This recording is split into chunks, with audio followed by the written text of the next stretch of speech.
اور خود پیغمبر رحمت صلی اللہ تعالی علیہ وسلم نے اپنے کردار و عمل کے ذریعے بھی بتا دیا کہ قرآن پر عمل کیسے کیا جاتا ہے اور کیسے کیا جانا چاہیے۔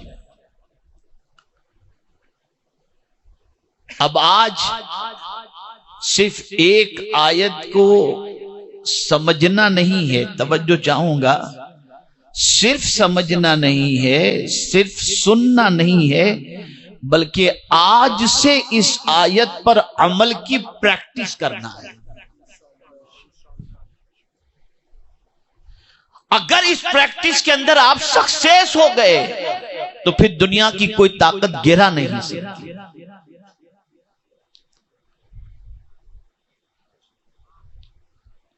آئیے سب سے پہلے میں آپ کو بتاؤں کہ قرآن مقدس میں اللہ عز و جل نے فرمایا یا ایھا الذین آمنو، اے ایمان والو،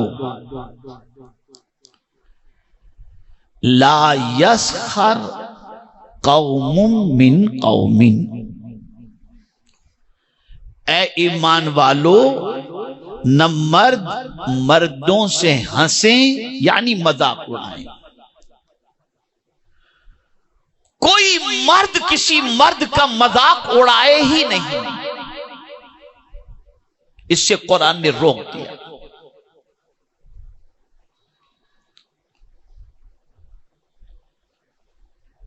اور زیادہ تر مذاق وہ اڑاتا ہے جو خود کو کچھ سمجھتا ہے اور سامنے والے کو کچھ نہیں سمجھتا۔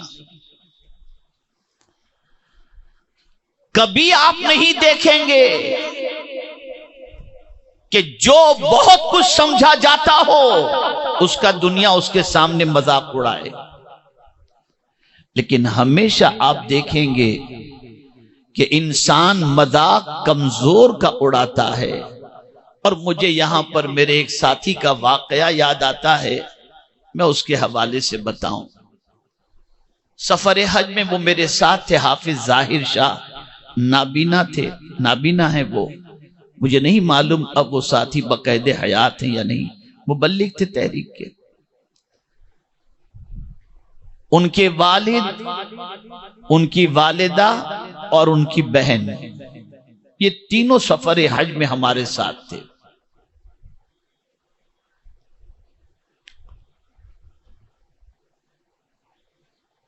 حج کی ادائیگی کے بعد ہم لوگ پہنچے مدینہ منورہ، تو مکہ شریف کے اندر بھی جن لوگوں کے کمرے میں حافظ ظاہر شاہ کے والد رہتے تھے، جو بہت سیدھے تھے، بہت سمپل تھے، دولت کے اعتبار سے اللہ نے نوازا ضرور تھا، لیکن رہنا سہنا بڑا سمپل تھا اور بھولے بھالے تھے، تو پورے کمرے والے ان کا مذاق اڑاتے تھے۔ اب مذاق کا انداز آپ کو سمجھا دوں کیا ہوتا تھا۔ کیا چچا کیسے ہو، بس اس طریقے سے جو عام انداز ہوتا ہے، ہلکا سمجھ کر مذاق اڑانا ہے۔ وہ بیچارے برداشت کرتے تھے، کچھ نہیں کہتے تھے، وہ بھی ہنس کے ٹال دیتے تھے۔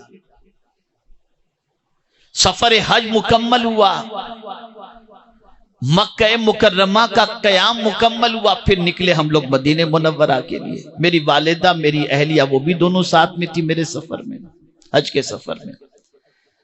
جب مدینہ منورہ پہنچے تو پھر وہی حال، ٹور والے نے ان کو جس کمرے کے اندر رکھا تھا تو وہاں ان کا مذاق اڑایا جا رہا تھا، برابر مذاق اڑایا جا رہا تھا۔ اتفاق سے غالباً جمعرات کو حافظ ظاہر شاہ کے والد جنت البقیع تشریف لے گئے، اور جنت البقیع میں ایک مزار کے قریب کھڑے ہو کر، ایک بزرگ کے مزار کے قریب کھڑے ہو کر یوں گنبد خضرا کو دیکھا، پھر مزار کو دیکھا اور کہا یار یہ جگہ کتنی اچھی ہے۔ توجہ چاہوں، یہ جگہ کتنی اچھی ہے کہ یہاں سے صاف گنبد خضرا نظر آتا ہے۔ یہ کہہ کر وہ آ گئے کمرے کی طرف۔ میری والدہ نے مجھ سے فرمایا کہ بیٹا میرے لیے چائے لے کر کے آؤ۔ تو ٹور والے کی چائے میری والدہ کو سمجھ میں نہیں آتی تھی، میں ہوٹل سے چائے ان کے لیے لے آتا تھا، تو میں چائے لینے کے لیے گیا، چائے لے کر جیسے ہی زینہ چڑھ رہا تھا ہوٹل کا تو حافظ ظاہر شاہ کی بہن ملی، حضرت میرے ابا کو کچھ ہو گیا، آپ جلدی چلو۔ میں جلدی سے بھاگا، چائے والدہ کو دیا، ان کے والد تک پہنچا تو دیکھا تو ان کی طبیعت ایک دم سیریس۔ میرے دوست کو میں نے فون کیا جو مدینہ شریف میں رہتے تھے، وہ آئے، جیسے گاڑی میں ان کو رکھا ان کی روح پرواز کر گئی۔ توجہ چاہوں گا، ان کی روح پرواز کر گئی۔ اس کے بعد جب دفن کرنے کا وقت آیا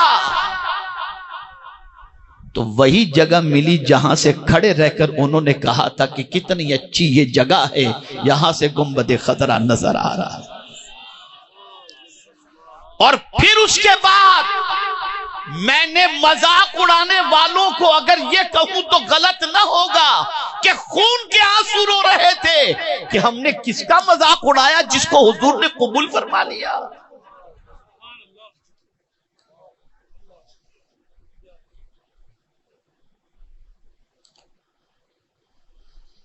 قرآن نے منع کیا مت مذاق اڑاؤ، اور پھر واضح طور پر فرمایا عسا ان یکون خیرا، ہو سکتا ہے جس کا تم مذاق اڑا رہے ہو اللہ کے نزدیک اس کا مقام تم سے بہت بہتر ہو۔ یہ ہے قرآن کی تعلیم۔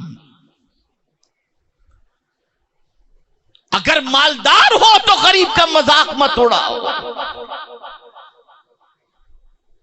صاحب علم ہو تو جاہل کا مذاق مت اڑاؤ، طاقتور ہو تو کمزور کا مذاق مت اڑاؤ، محلوں میں رہتے ہو تو جھوپڑ پٹی میں رہنے والوں کا مذاق مت اڑاؤ۔ اسی لیے حضور صلی اللہ علیہ وسلم نے فرمایا بہت سے ایسے لوگ جن کے لباس گرد آلود اور چہرہ مٹی آلود ہوتا ہے، اگر وہ کوئی قسم کھا لے تو اللہ ان کی قسم کو پوری فرما دیتا ہے۔ حقیر کسی کو مت سمجھو، حقیر کسی کو مت سمجھو، اس لیے کہ آپ کو مجھے کسی کو نہیں معلوم کہ ہم جس کا مذاق اڑاتے ہیں اس کا مقام اللہ کے نزدیک کیا ہے، ہم نہیں جانتے اس کا مقام کیا ہے۔ اور اس پر اللہ والوں کی نظر اتنی گہری تھی، صحابہ کا اس پر اتنا عمل تھا کہ میں آپ کو کیا بتاؤں، اور اولیاء کرام علیہم الرضوان کا بھی اس پر بڑا زبردست عمل تھا۔ میں کسی معمولی شخص کی بات نہیں کرتا آپ کے سامنے، میں اس ذات کی بات کرنے جا رہا ہوں جو گروہ اولیاء کے سردار کہلاتے تھے، سید الطائفہ حضرت جنید بغدادی رضی اللہ تعالی عنہ۔ یہ کسی آرڈینری شخص کا نام نہیں ہے، یہ اللہ کے بہت عظیم برگزیدہ بندے کا نام ہے۔ ایک روز حضرت جنید بغدادی رضی اللہ تعالی عنہ کو لوگوں نے دیکھا کہ ایک کتے کو روٹی کھلا رہے ہیں، کھانا کھلا رہے ہیں۔ جنید بغدادی رضی اللہ تعالیٰ عنہ کو دیکھا کتے کو کھانا کھلا رہے ہیں۔ لوگ کھلاتے ہیں کتے کو کھانا، آج بھی کھلایا جاتا ہے، لیکن کمال کی بات تو یہ ہے کہ وہ صرف کھانا نہیں کھلا رہے تھے کتے کو کھلا بھی رہے تھے اور رو بھی رہے تھے، اور اس طرح سے بلک بلک کر کے رو رہے تھے کہ کسی کی ہمت نہیں ہوئی کہ رونے کی وجہ پوچھ سکیں، کوئی پوچھ سکے۔ کافی دیر کے بعد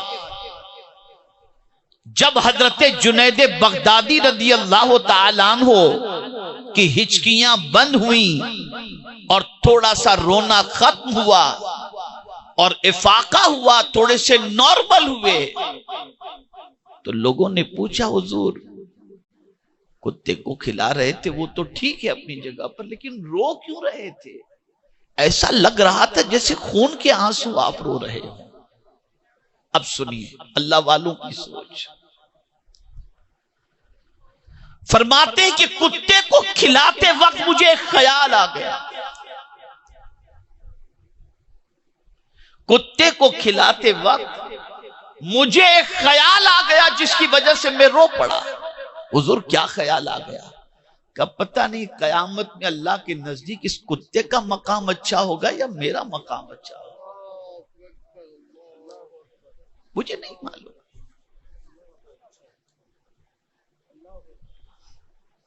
آپ ذرا سوچو، ہم یہاں بہتر ہونے کی فکر کرتے ہیں کہ یہاں ہم دنیا میں بہتر ہوں، اللہ والوں کی فکر ہمیشہ یہ ہوتی یہاں کچھ بھی ہو آخرت میں بہتر ہو جائے، ادھر کی فکر کرتے تھے۔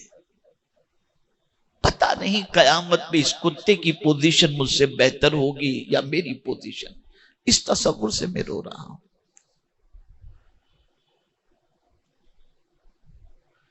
یعنی جانوروں کو بھی حقیر سمجھنے سے ڈرتے تھے، اور اسی کو شیخ سعدی شیرازی رحمت اللہ تعالی علیہ نے بڑے مزے سے کہا ہے کہ اللہ والے عبادت کی وجہ سے فرشتوں سے آگے نہیں نکل گئے۔ توجہ چاہوں گا، نسخہ عطا کر رہا ہوں۔ اللہ والے عبادت کی وجہ سے فرشتوں سے آگے نہیں نکل گئے، ان کے آگے نکلنے کی وجہ یہ ہے کہ انہوں نے کسی کو حقیر سمجھا ہی نہیں، کبھی حقیر کسی کو نہیں سمجھا۔ یہ ہے ان کا سب سے بڑا گل، یہ ہے سب سے بڑا کمال۔ اور مجھے اس وقت حضرت بایزید بسطامی رحمت اللہ تعالی علیہ کا واقعہ یاد آ رہا ہے۔ قحط پڑا، شہر کے اندر قحط، قطرے قطرے کے لیے لوگ پریشان، جانور بھی جاں بلب اور انسان بھی جاں بلب۔ حضرت بایزید بسطامی ولایت کے بڑے اونچے مقام پر فائز، لوگ آئے کہ حضور آپ اللہ کے ولی ہیں، نیک ہیں، آپ دیکھیے کیا حالت ہے، لوگ مر رہے ہیں قحط کی وجہ سے، دعا فرما دیجئے، دعا فرما دیجئے تاکہ بارش ہو جائے، آپ لب ہلائیں گے کام ہو جائے گا، باران رحمت کا نزول ہوگا۔ تو بایزید بسطامی علیہ الرحمہ نے دعا کی گزارش کرنے والے سے فرمایا یہ بتا بارش رکتی کب ہے، قحط پڑتا کب ہے؟ اس نے کہا جب گناہ زیادہ ہو جائیں، برائیاں زیادہ ہو جائیں تو بارش رک جاتی ہے۔ تو فرمایا سن، میں یہ شہر چھوڑ کے چلا جاتا ہوں اس لیے کہ مجھ سے بڑا اس شہر میں کوئی گنہگار مجھے نظر ہی نہیں آتا، میں جیسے ہی شہر چھوڑوں گا بارش نازل ہو جائے گی، اس لیے کہ مجھ سے بڑا کوئی دوسرا پاپی ہے ہی نہیں شہر میں۔ یہ کہتے ہوئے شہر سے نکل گئے شہر سے، ادھر شہر سے نکلے بارش شروع ہو گئی، بارش شروع ہو گئی۔ کسی کو غیب سے یہ آواز سنائی دی کہ یہ نہ سمجھنا کہ میرے بندے بایزید کے گنہگار ہونے کی وجہ سے، اس کا شہر چھوڑ دینے کی وجہ سے میں نے بارش نازل کی۔ ارے بارش کے نزول کی وجہ یہ ہے کہ میرے بایزید نے اتنی عبادت کے باوجود خود کو گنہگار سمجھا، اس کی عاجزی مجھے اتنی پسند آئی کہ میں نے بارش کو نازل فرما دیا۔ یہ ہے مسئلہ سب سے۔ ہم کچھ نہ ہو کر کچھ کچھ سمجھتے ہیں، اور اللہ والے بہت کچھ ہو کر کچھ نہیں سمجھتے، کچھ نہیں سمجھتے تھے خود کو، سوائے اس کے کہ ہم اللہ کے گنہگار بندے۔ میں تو جب اعلی حضرت عظیم البرکت امام عشق و محبت کی دستخط دیکھتا ہوں تو میری عقل دنگ رہ جاتی ہے۔ لکھتے تھے عبدہ المذنب، اس کا گنہگار بندہ، وہ جو مجدد ہے وہ بھی دستخط کرتا ہے تو یہ لکھتا ہے کہ اس کا گنہگار بندہ، اور ہم پتہ نہیں خود کو کیا سمجھیں، کس خط میں سوار ہیں، کیا کیا ذہن بنائے ہوئے ہیں۔ اگر تہجد کے پابند بن جائیں، چند اوراد و وظائف کے پابند بن جائیں، اور چند حج کر لیں، چند عمرہ کر لیں، ہفتے میں قرآن شریف ختم کر لیں، تو ہم سمجھتے ہیں ہم سے بڑا کوئی دوسرا ہے ہی نہیں، اور سامنے والے کو سوائے حقیر سمجھنے کے، ذلیل سمجھنے کے کچھ نہیں سمجھتے۔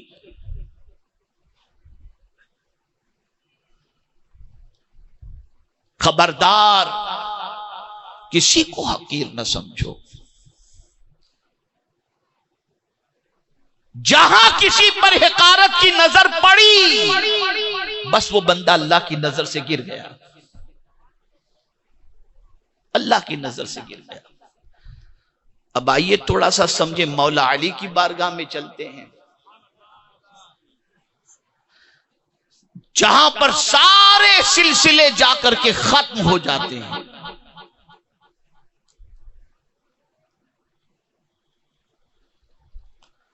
ایک دن ایک صاحب حاضر ہوئے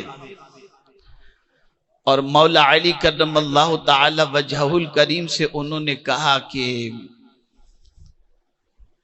ذرا سیدنا صدیق اکبر رضی اللہ تعالیٰ عنہ کے بارے میں کچھ فرمائیے آپ۔ اب جب وہ بولنا شروع کیے صدیق اکبر کے بارے میں تو اتنی تعریف، اتنی تعریف، اتنی تعریف، اتنی تعریف کہ عرض کرنے والا سوچتا ہے کہ مولا علی صدیق اکبر کی اتنی تعریف کر رہے ہیں۔ پھر جب کافی ٹائم ان کی تعریف میں لگ گیا تو کہا اچھا حضور کچھ فاروق اعظم کے بارے میں بتا دو۔ اب لگے فاروق اعظم کی تعریف کرنے، اتنی تعریف کہ اس میں بھی وقت کافی چلا گیا۔ تو اب سائل سوچا کہ ابھی عثمان غنی رضی اللہ تعالیٰ عنہ کے بارے میں کہوں گا تو پھر اور وقت لے لیں گے، اور مجھے تو جاننا یہ کہ مولا علی خود اپنے بارے میں کیا کہتے ہیں، میں تو یہ جاننے آیا ہوں۔ اب مولا علی سے اس نے پوچھا حضور چلیے سب کے بارے میں تو آپ نے بتا دیا اور بڑی تعریف آپ نے کی، اپنے بارے میں بھی کچھ بتائیے کہ آپ کیا ہیں۔ اب سنیے، آپ مولا علی اپنے بارے میں اپنا انٹروڈکشن کرا رہے ہیں، کہتے انا رجل من المسلمین، میں مسلمانوں میں سے ایک گرا پڑا بندہ ہوں، اس لیے کہ تنوین یہاں پر تحقیر کے لیے ہے کہ میں مسلمانوں میں ایک گرا پڑا بندہ ہوں۔ اب آپ سوچئے وہ جو آخر رسول ہیں، جن کا مقام اتنا عرف و اعلیٰ کہ جہاں پر سارے سلسلے جا کر کے ختم ہوتے ہیں، وہ اپنے بارے میں یہ کہتے نظر آتے ہیں کہ میں تو مسلمانوں میں سے ایک چھوٹا سا ادنا سا مسلمان۔ ایک اتنے سے جملے میں اپنا تعارف انہوں نے کرا دیا، اور ہمارا حال یہ کہ 2 سطر سے کم میں کوئی تعارف ہوتا ہی نہیں،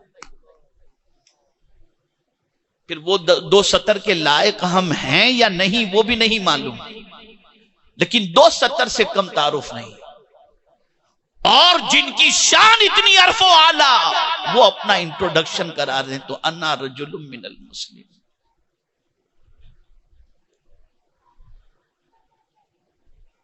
بہت کچھ ہو کر خود کو کچھ نہ سمجھنا، یہ ہے کمال کی بات، اور یہی اللہ کو بہت پسند ہے۔ اسی لیے شیخ سعدی شیرازی علیہ رحمہ فرماتے ہیں کہ چھوٹوں کو کبھی کبھی اللہ اتنا بڑا مقام عطا کر دیتا ہے کہ بڑے بھی اس مقام تک نہیں پہنچ سکتے. اب شیخ سعدی اگر کہیں تو ان کا کہنے کا انداز بھی ایسے ہی حکمت بھری باتیں فرماتے ہیں کہ آنکھ کی پتلی اتنی سی ہے، چھوٹی سی، لیکن وہ یہاں سے آسمان تک دیکھ لیتی ہے، اور ہاتھ اتنا بڑا کچھ نہیں دیکھ سکتا. ہاتھ اتنا بڑا کچھ نہیں دیکھ سکتا، لیکن یہ چھوٹی سی پتلی آسمان کو دیکھ لیتی ہے. اور فرماتے پہاڑوں میں سب سے چھوٹا پہاڑ طور، لیکن یہ طور چھوٹا ہے، اللہ نے اس کو اتنی بلندی عطا کر دی کہ اس کے نام کی پوری صورت اپنی کتاب کے اندر رکھ دی. چھوٹا سمجھو، خود کو کچھ نہ سمجھو. جہاں کسی کو حقیر سمجھا کہ بس وہیں سے گراوٹ شروع ہو جاتی ہے. جینے کی راہ یہ ہے، خبردار کسی مسلمان کو کم تر اور خود کو بہتر سمجھنے کی کوشش نہیں کرنی چاہیے. اور آج یہ خاص طور پر بلا سرمایہ داروں کے اندر پائی جاتی ہے. غریب کو سلام کرنا بھی، یار یہ اور میرے سلام کا، اس کو میں سلام، یہ پھٹے ہوئے کپڑے پہننے والے کو میں سلام کروں. آ جائے تو سائڈ سے نکل جاتے ہیں کہ ابھی پریشان کر دے گا. اپنے بازو میں کھڑا ہو تو کھڑا رکھنا پسند نہیں کرتے کہ یہی ہمارا طرز. حضرت عبداللہ ابن مسعود رضی اللہ تعالیٰ عنہ، جن کی تعریف مولا علی کرم اللہ تعالی وجہ الکریم یوں فرماتے ہیں کہ عبداللہ ابن مسعود نے تو کوفہ کو جو ہے وہ علم سے بھر دیا. اس لیے کہ جب حضرت عبداللہ ابن مسعود کو لینے کے لیے کوفہ والے آئے فاروق اعظم کے پاس، تو فاروق اعظم رضی اللہ تعالی عنہ نے فرمایا حالانکہ مجھے عبداللہ کی بہت ضرورت ہے، لیکن میں اپنی ضرورت کو تمہاری ضرورت پر قربان کرتا ہوں، لے جاؤ عبداللہ کو تمہارے یہاں کے لیے. حضرت عبداللہ ابن مسعود تشریف لے گئے، اور اس کے بعد جب مولا علی کا کوفہ جانا ہوا تو حضرت عبداللہ ابن مسعود استقبال کے لیے جب گئے تو 4000 علماء مولا علی کے استقبال کے لیے تشریف لے گئے تھے. تو جب مولا علی نے دیکھا تو فرمایا عبداللہ تم نے تو پورے کوفے کو علم سے بھر دیا ہے. اب ان کا قول سنیے. کون؟ حضرت عبداللہ ابن مسعود، جن سے حضور قرآن سنا کرتے تھے. حضور جن سے قرآن سنتے تھے وہ حضرت عبداللہ ابن مسعود. فرماتے ہیں کہ میں ڈرتا ہوں. توجہ چاہوں گا میرے مدارس کے اساتذہ یہاں جتنے بیٹھے، میری اصلاح کی غرض سے میں عرض کرنا چاہوں گا، تھوڑا سا دیکھیں اور سوچ دیکھیں اللہ والوں کی اور صحابی رسول کی. حضرت عبداللہ ابن مسعود رضی اللہ تعالیٰ عنہ فرماتے ہیں میں کسی کو کتا کہنے سے ڈرتا ہوں کہ کہیں اللہ مجھے کتا نہ بنا دے.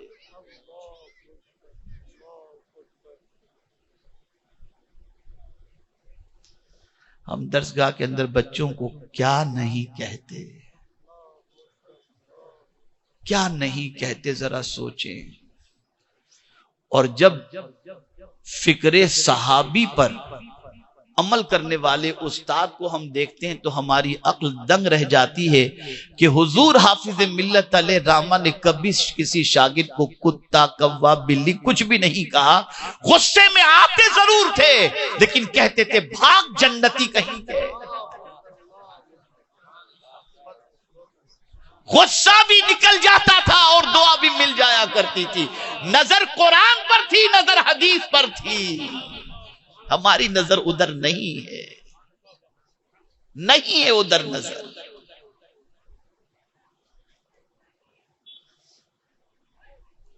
مذاق اڑانے سے پہلے یہ ذہن کے اندر رکھو، نہیں معلوم کہ جس کا مذاق اڑایا جا رہا ہے اس کا اللہ کے نزدیک کیا مقام ہے.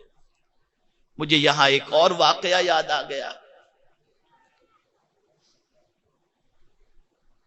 شاہ ولی اللہ محدث دہلوی رحمت اللہ تعالی علیہ کے یہ بھی ہم لوگوں کے لیے جو اسٹیج والے زیادہ تر ہیں ان کے لیے بہت بڑا سبق ہے اس کے اندر. شاہ ولی اللہ محدث دہلوی رحمت اللہ تعالی علیہ کے ایک صاحبزادے بہت پرہیزگار تھے، بہت پرہیزگار. ایک غریب بڑی محنت و مشقت کر کے اس نے سوچا کچھ اس زمانے میں کچھ آنے اس نے جمع کیے. یہ سوچ کر کے یہ بڑے ولی کامل ہیں، میں ان کی خدمت میں کچھ نذرانہ پیش کروں گا. یعنی 4 آنے اس زمانے میں اس نے جمع کیے. اب وہ پھٹے پرانے کپڑے میں ملبوس غریب 4 آنے لے کر کے یہ بزرگ کی خدمت میں حاضر ہوا اور عرض کرتا ہے حضور اسے قبول فرما لیجئے. تو ان کا انٹینشن بھی غلط نہیں تھا. سوچے ایک تو بیچارہ ہے بھی خود غریب، نہ جانے کس طریقے سے یہ پیسے جمع کیا ہوگا اور لے کر کے بیچارہ آیا ہے. اگر یہ بھی میں لے لوں تو اس کا بیچارے کا کام کیا بنے گا، اس کی ضرورت اس سے ہو سکتا ہے کہ پوری ہو جائے. بولے نہیں بیٹا، میں نے بس تو نے کہہ دیا، میں نے قبول کر دیا، رکھ، یہ تجھے کام آئے گا. دور سے بھی حقیر سمجھنے کا تصور نہیں تھا، لیکن غریب کے پیسوں کو قبول نہیں کیا. شام ہوتے ہی طبیعت کے اندر ایک بڑی عجیب کیفیت پیدا ہوئی. نماز میں مزہ نہیں آ رہا، اوراد و وظائف میں دل نہیں لگ رہا، لذت سجدہ ختم ہو گیا. سوچتے یہ کیا ہے. 2-4 دن گزرے تو کچھ نقصان شروع ہو گیا، یہاں تک کہ مال و زر کی قلت شروع ہو گئی. تو سوچتے کہ ہو سکتا ہے رفیع درجات کے لیے، اس لیے کہ گناہ سے تو بچے ہوئے تھے نا، تو سوچے کہ ہو سکتا ہے رفیع درجات کے لیے اللہ تعالیٰ نے یہ سب کچھ امتحان میں گرفتار کیا ہے. تو اس تصور کے آتے ہی غیب سے آواز آتی ہے، نہیں، یہ درجات کی بلندی کے لیے نہیں ہے، یہ ایک میرا غریب بندہ محنت و مشقت سے کچھ نذرانہ لے کر کے آیا اور اس کا دل جو ٹوٹا ہے اس کی وجہ سے ہم نے یہ ساری لذتیں چھین لی ہم نے سب. اب وہ ایک دم بالکل ہوش میں آ گئے، تلاش کیا، اس کو بلایا اور بلا کر کے کہا تو جو لے کر کے آیا تھا نا کچھ دنوں پہلے، اللہ میں قبول کر لیتا ہوں. کہا حضور پہلے تو آپ نہیں قبول کیا، بلا کر قبول کر رہے ہیں. کہاں اب سمجھ میں آ گیا تیرا مقام کیا ہے اور میری کیفیت کیا ہے. اب سمجھ میں آ گیا.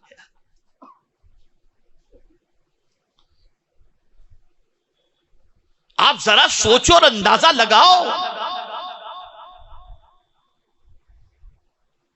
ہم کہاں جا رہے ہیں. یہ جینے کی راہ قرآن بتا رہا ہے، اگر اس راہ پر چلے تبھی ہم کامیاب ہو سکتے ہیں، ادروائز نہیں. میرے پیارے آقا صلی اللہ تعالی علیہ وسلم کے پیارے دیوانوں، اب حضور کا عمل بھی دیکھ لیں صلی اللہ علیہ وسلم. کیا قبول کرتے تھے، اللہ اللہ اللہ، اور کیا غریبوں کی قدر کرتے تھے میرے آقا صلی اللہ علیہ وسلم. ایک جنگ کے موقع پر لوگوں نے بہت کچھ جمع کرایا، لیکن ایک غریب کے پاس سوائے چند کھجوروں کے کچھ بھی نہیں تھا. سارے سامان کے ڈھیر کے اس کے سب کے اوپر ان کھجوروں کو حضور نے رکھا جو غریب کی طرف سے آئی تھی، اور فرمایا مجھے امید ہے اس غریب کی وجہ سے سب کا اللہ قبول فرما لے گا. یاد رکھ، میں صرف تحدیث نعمت کی خاطر کہہ رہا ہوں، میرا رب میری نیتوں کو جانتا ہے. میں آج سے 20-25 سال پہلے بنگال ایک جگہ پر گیا ہوا تھا، کہیں کوئی لائٹ کا نام و نشان نہیں، بس وہی لالٹین وغیرہ جلتے تھے، اور بڑا ایک دم غریب، ایک دم غربت کے اندر ڈوبا ہوا علاقہ. سرکار حضور مفتی اعظم ہند علیہ رحمت والرضوان کے ایک خلیفہ کو معلوم ہوا کہ میں وہاں پہنچا ہوں، تو وہ چند لوگوں کو لے کر کے آئے جو بالکل دیہاتی بیچارے، ایک دم بالکل دیہاتی، 20-25 یا 30-50 لوگوں کو لے کر کے آئے جہاں قیام تھا وہاں پر. اور مجھ سے انہوں نے فرمایا کہ حضرت ان کو سب کو مرید کر لیجئے۔ میں نے کہا آپ تو حضور مفتی اعظم جل رحمہ کے خلیفہ ہیں، میں تو ان کا مرید ہوں، میں تو خلیفہ حضور مفتی اعظم جل رحمہ کا نہیں ہوں، آپ تو بہت اونچا درجہ رکھتے ہیں، آپ کا کہا نہیں حضرت وہ آپ سمجھیے۔ اور پھر انہوں نے ضد کی، بہرحال ان کے کہنے پر میں نے داخل سلسلہ کیا۔ سنیے گا، داخل سلسلہ جب میں نے کر لیا نا تو مفتی صاحب جو تھے انہوں نے ایک چادر بچھائی، تو جتنے مرید ہوئے تھے نا، کوئی 10 روپے رکھ رہا ہے، کوئی 1 کا سکہ رکھ رہا ہے، اس طریقے سے رکھتے رکھتے میرا خیال ہے 100-150 یا ایسے کچھ روپے اس طریقے سے کچھ رقم جمع ہوئی۔ اور پھر وہ بیچارے وہ رومال یا چادر جو کچھ بھی تھا اٹھایا، بولے حضرت ان غریبوں کی طرف سے قبول کر لو۔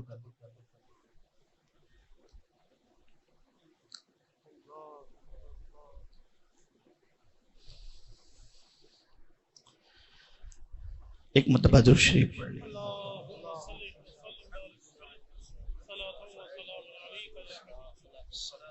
اللہم صلی علی سیدنا و مولانا محمد معدن الجود والکرم وآلہ وصحابہ وبارک وسلم۔ میں نے آج بھی ان پیسوں کو کفن کے لیے سنبھال کے رکھا ہے۔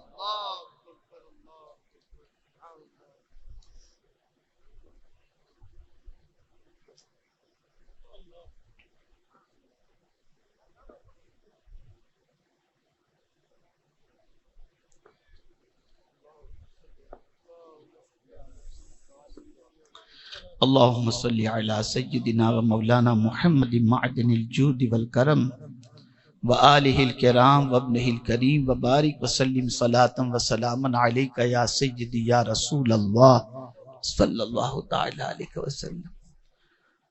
ہر ایک کی کمائی میں کہیں نہ کہیں سے ممکن ہے کچھ نہ کچھ نقص ہو سکتا ہے، لیکن ان بیچاروں کی کمائی کے اندر مجھے کہیں سے کوئی نقص سمجھ میں نہیں آیا، نہیں سمجھ میں۔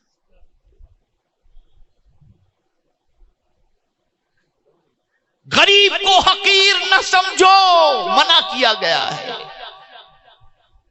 منع کیا، کسی کو بھی نہیں سمجھو، پتہ نہیں اس کا مقام اللہ کے نزدیک کیا ہے۔ مت مذاق اڑاؤ، کمزوروں کا مذاق مت اڑاؤ، غریبوں کا مذاق مت اڑاؤ۔ یہی ایک ٹاپک بڑا لمبا ہے، میں اس آیت کے اتنے سے ٹکڑے پر ہی پھر چلیے آگے۔ یہ مردوں سے مردوں کی بات کہ مرد اگر کسی مرد کا مذاق اڑائیں تو پتہ نہیں اس مرد کا مقام اللہ کے نزدیک کیا ہو، اس لیے مذاق نہیں اڑائیں۔ قرآن نے عورتوں کو بھی کہا وَلَا نِسَاءٌ مِّن نِسَاءٍ، اور کوئی عورت کسی عورت کا مذاق نہ اڑائے۔ آج مالدار عورتیں غریب عورتوں کا مذاق، یہ کہاں سے آ گئی؟ اس کو کس نے دعوت دی تھی؟ لا حول ولا قوت، لا حول ولا قوت۔ ام المؤمنین حضرت عائشہ صدیقہ رضی اللہ تعالی عنہا، کون ام المؤمنین؟ جن کے سلسلے میں آیت کریمہ نازل ہوئی، آیت تطہیر نازل ہوئی، جن کی وجہ سے 1/4 اسلام دنیا کے لوگوں تک پہنچا، جو مفتیہ بھی تھیں، قاریہ بھی تھیں، عالمہ بھی تھیں۔ جانتے ہیں حضور صلی اللہ علیہ وسلم کے پاس تشریف فرما تھی، کسی کی انہوں نے صرف نقل کی تو سرکار صلی اللہ علیہ وسلم نے فرمایا حمیرہ مجھے بہت سارا مال بھی ملے تو میں کسی کی نقل نہیں اڑا سکتا۔ اب آگے کا سنیے آپ، یہ ترمذی شریف کی حدیث ہے، میں کسی کی نقل نہیں اڑا سکتا۔ اتنے میں ام المؤمنین حضرت صفیہ رضی اللہ تعالیٰ عنہ تشریف لا رہی تھی، اور اتفاق سے حضرت صفیہ رضی اللہ تعالیٰ عنہ کا قد تھوڑا سا پست تھا، تو حضرت ام المؤمنین عائشہ صدیقہ رضی اللہ تعالی عنہا نے کہا کچھ بھی نہیں، صرف اشارے سے یوں کیا، صرف اشارے سے۔ اب اس پر حضور نے کیا فرمایا سنیے، ارشاد فرماتے ہیں عائشہ اگر تیرے یہ اشارے کے عمل کو دریا کے اندر ڈال دیا جائے تو دریا کی رنگت بدل جائے گی۔ ذرا سوچو آپ.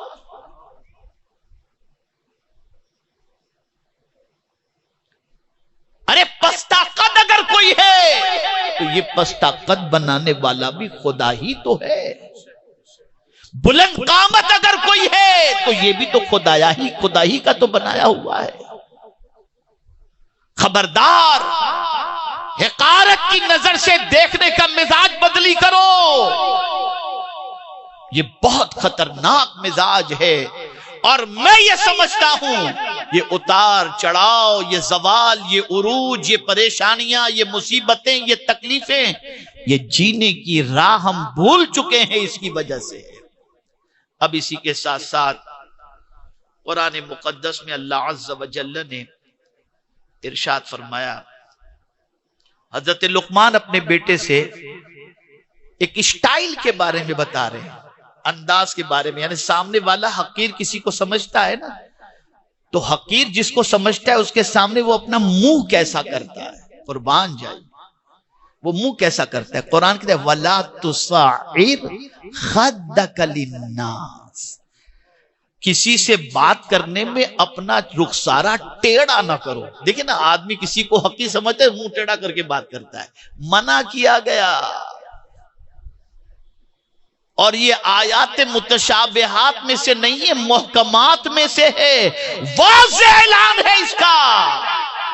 کوئی اس میں جو ہے متشابہات والی یا تعویل کی گنجائش ہے نہیں. کلیئر کٹ حکم ہے اس کے اندر. اور جہاں آپ نے اپنا منہ ٹیڑھا کیا، اللہ کی نافرمانی کی، اور ظاہر سی بات ہے جہاں اللہ کی نافرمانی کی اللہ کا غضب نازل ہوگا. منع فرمایا وَلَا تُصَعِّرْ خَدَّكَ لِلنَّاسِ. آج بیٹے باپ سے منہ ٹیڑھا کر کے بات کرتے ہیں، مالدار غریبوں سے منہ ٹیڑھا کر کے بات کرتا ہے. العیاذ باللہ. میرے پیارے آقا صلی اللہ تعالی علیہ وسلم کے پیارے دیوانوں، اسی کے ساتھ ساتھ آقا کریم صلی اللہ علیہ وسلم پر نازل ہونے والے قرآن مقدس میں رب قدیر جل جلالہ نے اور بھی چند چیزوں کا حکم فرمایا، جس میں سے اللہ عز و جل نے ارشاد فرمایا کہ کسی کو حقیر نہ جانو. ہو سکتا ہے اللہ کے نزدیک اس کا مقام عرف و اعلیٰ ہو. اور پھر فرمایا وَلَا تَلْمِزُوا أَنفُسَكُمْ. آپس میں تانا زنی بھی، اپنے آپ کو تانا زنی کے اندر بھی گرفتار نہ کرو، یعنی کسی کو تانا بھی مت دو. سرکار صلی اللہ علیہ وسلم فرماتے ہیں کہ جو مومن ہوتا ہے نا، وہ لان تان نہیں کرتا، نہ فحش گو ہوتا ہے، نہ لان تان کرنے والا ہوتا ہے. اسی طرح سے قرآن مقدس میں اللہ عز و جل نے فرمایا وَلَا تَلْمِزُوا أَنفُسَكُمْ وَلَا تَنَابَزُوا بِالْأَلْقَابِ. برے نام بھی نہ رکھو، برے لقب سے نہ پکارو، کسی کا ٹائٹل برا نہ رکھو، برے لقب سے نہ پکارو. اب کیا برے لقب سے کسی کو پکارنے کی بات، جب بچہ خود اپنے باپ کے بارے میں کہتا ہے تو بوڑھا ایک کھسک گیا ہے، تو اب کیا باقی بچے گا؟ اب کیا باقی بچے گا؟ آپ مجھے بتاؤ. جو قوم اپنے باپ کے لیے ایسے القاب استعمال کرتی ہو، اس قوم پر اللہ کی نظر رحمت پڑے گی کیسے پڑے گی؟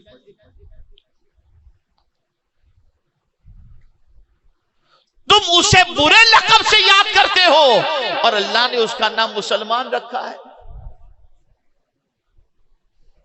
اللہ نے اس کا نام مسلمان رکھا ہے. تو ایمان اور اسلام کے لقب کے بعد، مومن اور مسلم کے لقب کے بعد تم کوئی دوسرا غلط لقب اسے دے کر کے اللہ کو ناراض مت کرو. اس لیے کسی کے لیے ایسا لقب نہ رکھو جو لقب اللہ عز و جل کے نزدیک پسندیدہ نہ ہو، یا حقارت والا ہو، یا لان تان والا ہو، یا اس کو ذلیل کرنے والا ہو. اب آخر میں اب سنیے سرکار صلی اللہ علیہ وسلم کا وہ ارشاد جو لان تان کرنے والوں سے متعلق ہے۔ حضرت ابو درداء رضی اللہ تعالیٰ عنہ سے روایت ہے، یہ مسلم شریف کی حدیث ہے، کہ رسول اعظم صلی اللہ علیہ وسلم نے ارشاد فرمایا، بہت لان تان کرنے والے قیامت کے دن نہ گواہ ہوں گے نہ شفیع ہوں گے۔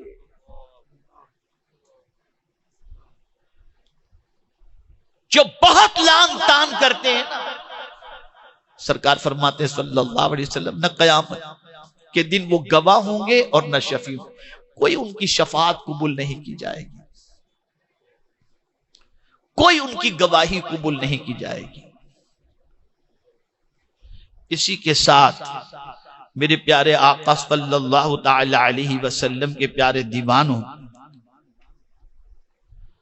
کسی مومن کے اوپر عیب لگانے سے بھی بچو، منع فرمایا گیا، اور لان تان کرنے سے بھی بچنے کے حوالے سے رسول اعظم صلی اللہ تعالی علیہ وسلم نے ارشاد فرمایا۔ اب دوسری حدیث سماعت فرمائے، حضرت عبداللہ ابن مسعود رضی اللہ تعالی عنہ سے روایت ہے کہ رسول اعظم صلی اللہ علیہ وسلم نے ارشاد فرمایا، مومن نہ طعن کرنے والا ہوتا ہے، نہ لعنت کرنے والا، نہ فحش بکنے والا، نہ بے ہدا ہوتا ہے۔ اب یہ چار باتیں آپ سمجھ لیجئے۔ مومن، ہم آج کہتے ہیں کہ قرآن نے تو کہا وَأَنْتُمُ الْأَعْلَوْنَ إِن كُنتُم مُؤْمِنِينَ، کامیاب تم ہی رہو گے اگر تم مومن ہو۔ اب حضور صلی اللہ علیہ وسلم فرماتے ہیں کہ جو مومن ہوتا ہے اس کے اندر یہ صفت بھی ہونی چاہیے کہ وہ تانا نہیں دیتا، وہ لعنت نہیں کرتا، لعن تان سے بچتا ہے۔ چلیے یہ دونوں چیزیں تو اپنی جگہ پر ہیں، ہو سکتا ہے کہ اس کے سلسلے میں بہت سارے مسلمان بچتے ہوئے کسی حد تک نظر آئیں، لیکن آگے کی دو باتیں حضور نے فرمائی کہ نہ فحش بکنے والا اور نہ بے ہدا ہوتا ہے۔ جو مومن ہوگا وہ فحش بکنے والا نہیں ہوگا۔ آج ہمارے محلوں کے اندر بات چیت کا آغاز ہی ہوتا ہے فحش سے، گالی گلوچ اور اسی چیز سے ہمارے محلے میں باتوں کا آغاز ہوتا ہے، اور بے ہدا باتیں العیاذ باللہ، العیاذ باللہ، اتنی بے ہدا باتیں میں بتا نہیں سکتا۔ کبھی کبھار تو کہیں ایسا موقع آ جاتا ہے کہ جہاں پر کئی ایسے مسلمان نوجوان جو من چلے ہوتے ہیں، ان کی زبان سے بےہودگی کی باتیں سن کر ایسا لگتا ہے کیا کچھ بھی نہیں سیکھا انہوں نے اسلام کے بارے میں۔ اسی کے ساتھ ساتھ اب آئیے، رسول اعظم صلی اللہ تعالی علیہ وسلم نے ارشاد فرمایا، حضرت معاذ بن جبل رضی اللہ تعالی عنہ سے روایت ہے کہ رسول اعظم صلی اللہ علیہ وسلم نے ارشاد فرمایا، جس شخص نے اپنے بھائی کو اس کے کسی گناہ پر شرمندہ کیا تو وہ شخص اس وقت تک نہیں مرے گا جب تک کہ وہ اس گناہ کا ارتکاب نہ کر لے۔ ایک شخص ہے جس نے کوئی گناہ کیا اور گناہ کرنے کے بعد اس نے توبہ کر لی، توبہ کر لی۔ اب اگر کوئی شخص اس کی توبہ کے بعد اسے پھر بھی آر دلائے تو یہ آر دلانے والا اس وقت تک نہ مرے گا جب تک کہ اس گناہ کے اندر بھی وہ گرفتار نہ ہو جائے، گرفتار نہ ہو۔ اور یہ کسی اور کا قول نہیں، صادق و مصدوق صلی اللہ علیہ وسلم کا قول ہے۔ میرے پیارے آقا صلی اللہ علیہ وسلم کے پیارے دیوانوں، کیا اس کے سلسلے میں برے القاب کے حوالے سے علماء نے کیا فرمایا؟ تو بعض علماء نے فرمایا برے نام رکھنے سے مراد کسی مسلمان کو کتا، گدھا یا سور کہنا بھی ہے۔